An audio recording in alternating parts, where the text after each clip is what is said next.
தாயார் புறப்பாடு.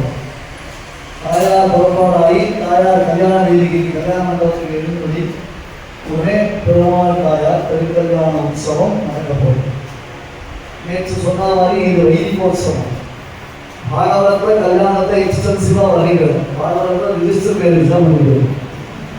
எப்படி தாராகிக்கு வந்தால் கல்யாணம் அவ்வளோதான் சொல்லிட்டார்.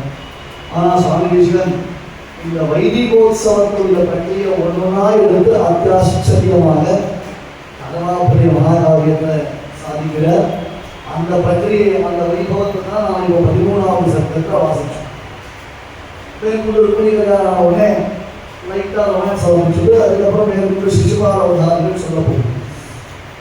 கேட்பார் விஷ்ணு கீழ்மணி வசனம் சிசுபாலன் சொன்னது அப்படியே பெருமாளுக்கு காதில் விஷவுன்றது என்ன யாரும் காதில் வாங்கினா அவ்வளோ கஷ்டமாக இருக்கு இல்லையா? அதனால் அந்த சிசுபால விஷவு பெருமாளுக்கு தினவு கீழே அதை கால் குளிர சகசிரநாம பாராயணம் பண்ணணும். இப்போ என்ன பண்ண போறோம்னா இந்த கட்ட வரையிலும் பாராயணத்தை நம்ம நிறுத்திக்கணும். மறுபடியும் சாயங்காலம் 5 மணிக்கு பாராயணம்.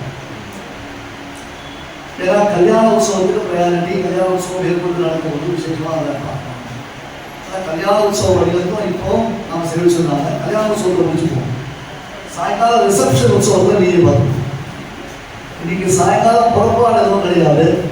பெருமாள் தாயார் இந்த ஆஸ்தானத்தை ஊஞ்சலையில் இருக்கிறார். ஊஞ்சலை சிறசாரிப்பா 5 மணிலேருந்து நான் முதல்ல யாரவா பெரிய பார்க்கணும். முதல்ல 3 மணிக்கு யாரவா பெரிய பார்க்கணும். அப்புறம் சந்தியாவனம் பண்ணிட்டு ஒரே சகசிரநாமம் பாராயணம். சகசிரநாமம் ஆனோடனே உபன்யாசம் 7:15 உபன்யாசம் ஆரம்பிச்சிடும். 8:30 உபன்யாசம். அதுக்கப்புறம் கோஷ்டி. அதனால் சாயங்காலம் எங்கள் பெருமாள் தாயாரும் ஆஸ்தானத்தை ஊஞ்சல் இருந்து ரிசப்ஷன் உற்சவம் பண்ணுறதுனா இந்த சிசுபால இது சேவிச்சுட்டு உடனே நாம் சகசிரநாமம் சேவிச்சு பெருமாளுக்கு ஒரு சகசிரநாமம் அர்ச்சனையோட பெருமாளை சந்தோஷப்படுத்துறதுனால ஒரு பற்றி வச்சுருக்கோம்.